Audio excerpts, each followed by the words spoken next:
Hey you guys, welcome back to my YouTube channel. Y'all, something was going on in my mind today and I'm just like, I need to get it out. I need to get it out there to y'all. If I'm yelling, it's because I'm hyped up and I'm feeling good and I'm feeling right. So, if you are new to my channel, before I get into this video, make sure you're clicking on that subscribe button. And if you enjoy this video, at the end of the day, give me a thumbs up, give me a thumbs down, leave me a comment, let me know what your thoughts are. At the end of the day, what that does is it helps the algorithm to get this video to reach more people out there that are maybe going through something similar to what you're going through. So thank you so much for clicking on this video. So I wanted to get something off of my chest to, get this message out there to help other people. At the end of the day, I have my TikTok channel and, I do lives and I get a lot of women, saying to me, it's so hard for me to move on. It's so hard to me to stop thinking about that narcissist, to stop thinking about my ex. At the end of the day, this was laying on my chest, and I have this message to put out there for you guys. Think about it this way. If this is a tip that I want to share with you guys that was laying on my chest and laying on my heart, laying on my mind, and I know for a fact, if you're going through a breakup, or if you're going through withdrawal of your ex or of your narcissist, right? Or they blocked you and you have no way of contacting them and you're driving yourself crazy, thinking about them, thinking about the new supply, or thinking about, what are they doing and why are they doing this to you? At the end of the day, look at it this way. What's the definition of temporary insanity? It's doing the same shit expecting a different result. When we get these narcissists who disregard us, right? When we get the narcissists that block us and unblock us, or, they cheat on us, or they go with their new supply or whatever, and you're stuck there constantly thinking about this person on, how could they do this to you? Why did they do this to you? Just constantly stuck thinking about this person. But then at the end of the day, you're saying to yourself as well, I want to heal. I want this pain to go away. I want to stop thinking about this person. I want to stop feeling this way. It's like at the end of the day, think about it. It's like you're driving yourself to temporary insanity because you keep saying one thing, but then your action speaks something different. You're constantly obsessing about certain questions that you're not going to get no answers from. But yet you're saying to yourself, I want to heal. I want to let go. I want to be able to move on.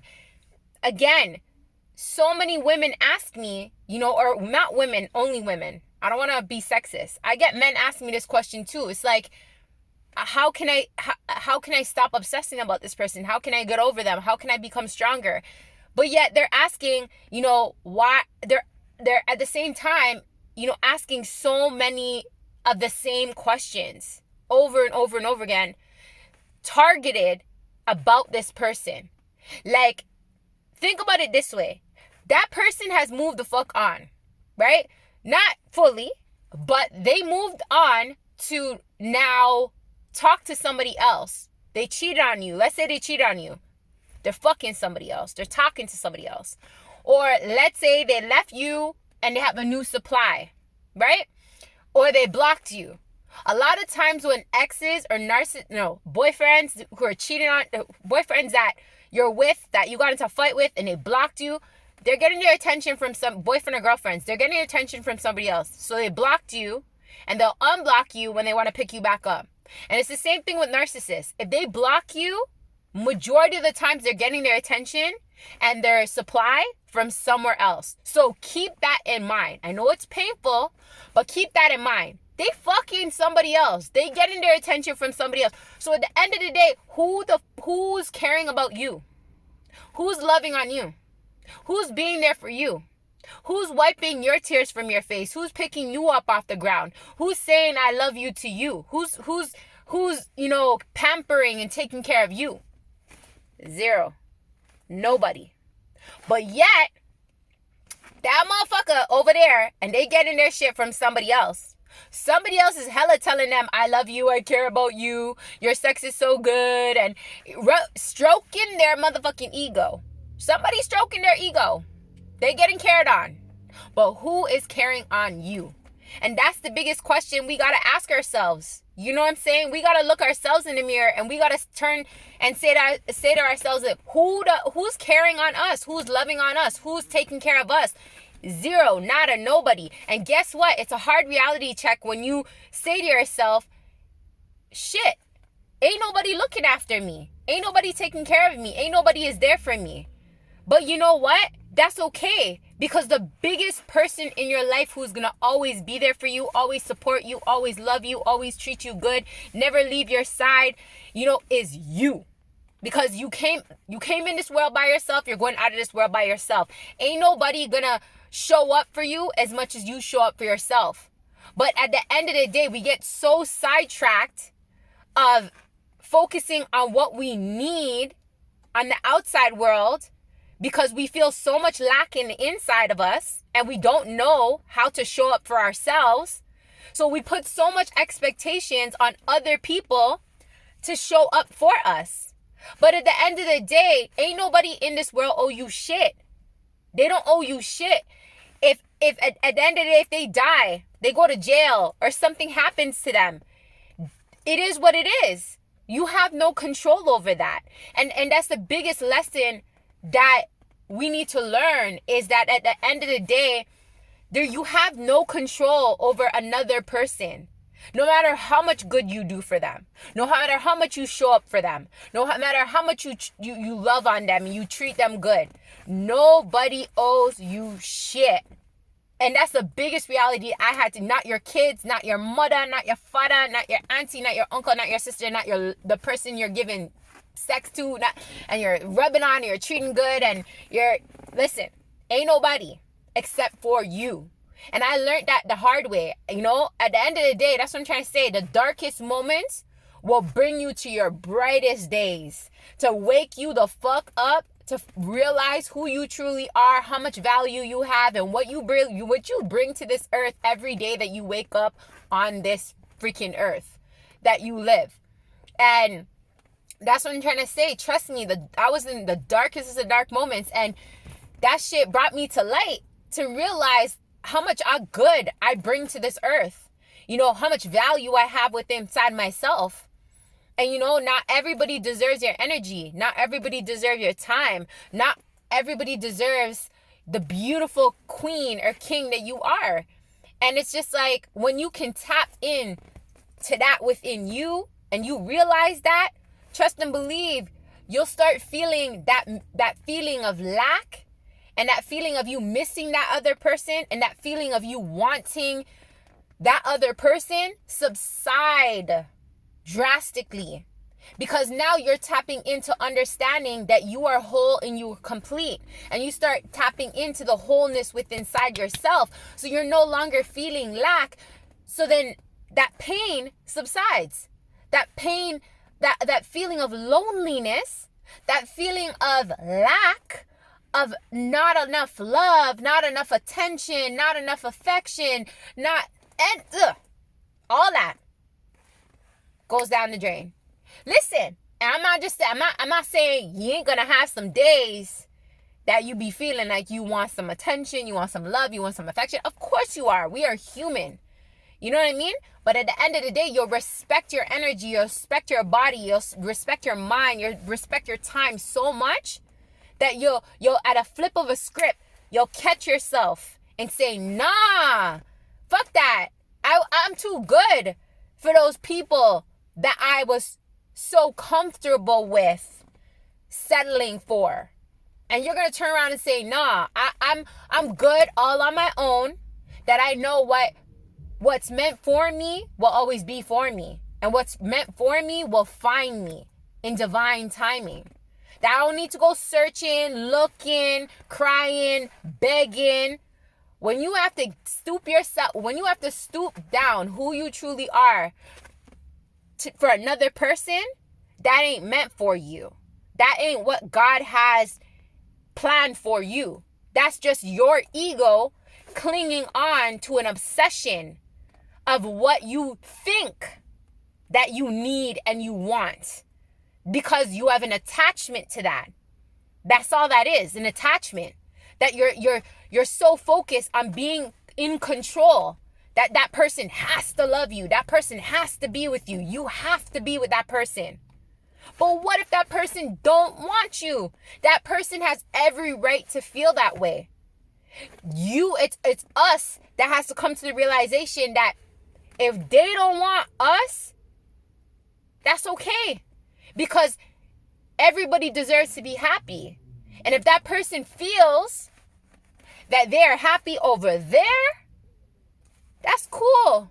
That's cool. Then we as individuals need to come and say, okay, how can I find my happiness within me? So then that way, I don't rely on another person or anything outside of me to be happy. So then that way, nobody can ever come inside of my life and steal that happiness from me.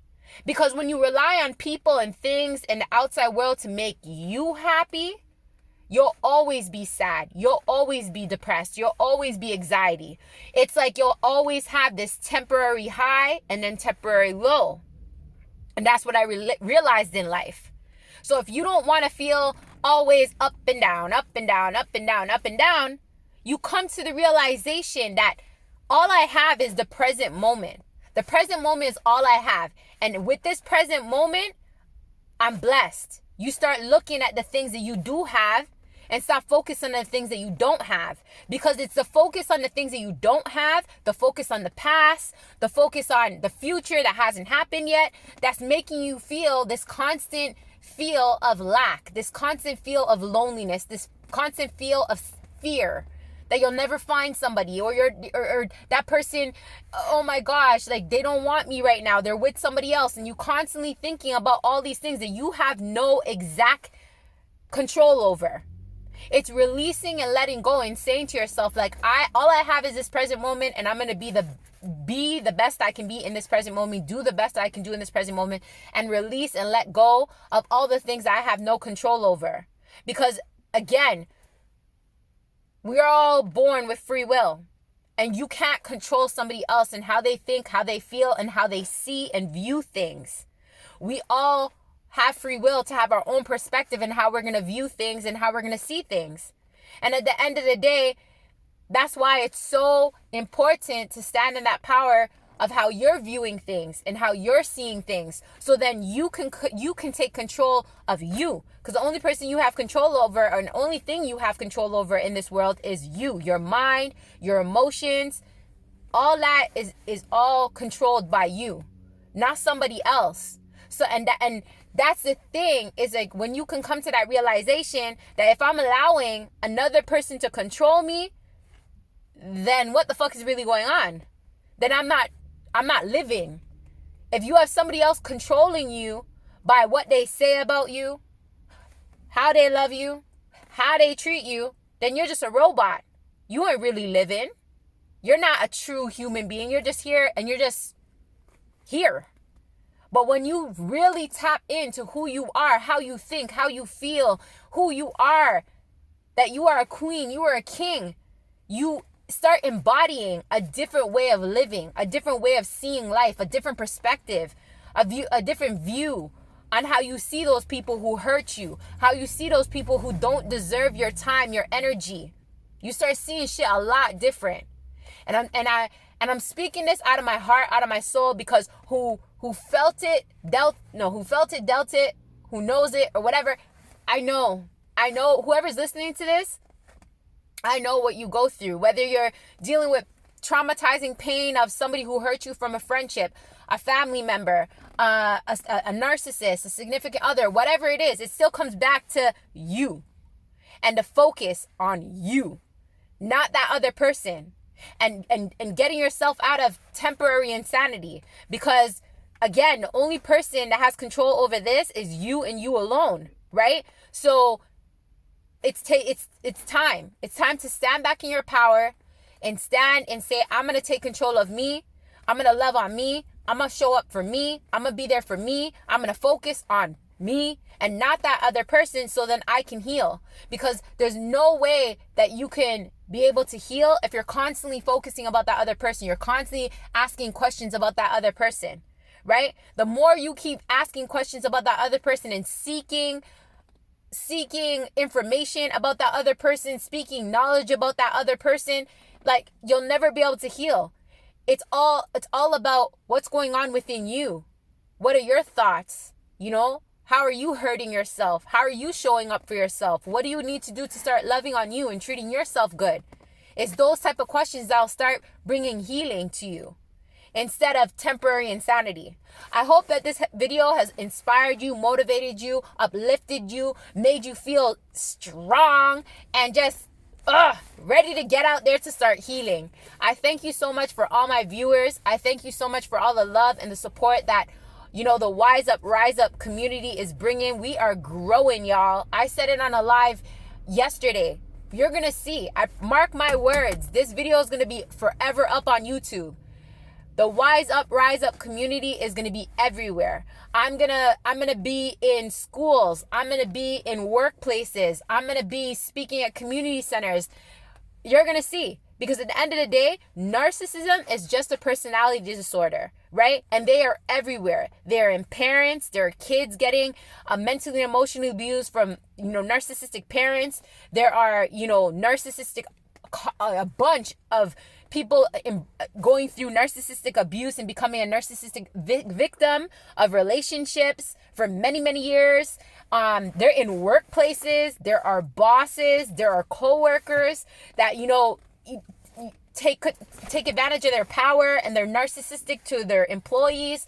They're everywhere. So you're going to see the Wise Up, Rise Up community grow everywhere. I want you to be a part of it. Make sure you're joining every one of my platforms. I drop podcasts every Thursdays on the Wise Up, Rise Up podcast. It's on Anchor. It's on Spotify. My TikTok channel, go check that out, is growing rapidly. We're already at 15,000 followers. Trust me, I do lives once in a while, and they're litty. We get people from England, North Korea, America, everywhere. Join the community. I have a Facebook group that I make posts on, every day. Instagram. Join the Wise Up, Rise Up community. If you ever want to book a one-on-one with me and you see value and you think that I can help you one-on-one, there's my link tree. We can book a session with each other. I want to help you grow mentally and emotionally to wise up and rise up inside of your life. Let's get it, you guys. I'm super excited for this movement. Let's keep growing, and let's keep wising up and rising up above these narcissists each and every day. You can do this. I'll see you guys in another live.